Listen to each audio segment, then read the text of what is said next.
فنون التربية، تحويل إدارة البنات لأخوانهم.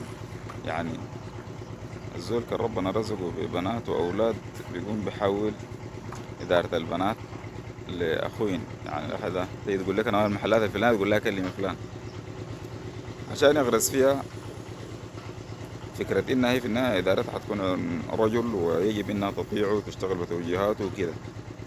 وعشان يأكد للولد إنه أنت في النهاية حتكون مدير إدارة زوجتك، وتعمر وتنهي بما يرضي الله. مرات الولد بيتخذ إجراء صارم في موضوع يعني المفروض يكون فيه حبة عطف حبة. يعني والبنت بتحس بنفسها مظلومة، أمها كمان بتديها جرعة إنه كان بقيتي مظلومة اشتكي، بتقول لها امشي وري أبوكي، ولا ده نعمل كده فلان أبا. وهي لما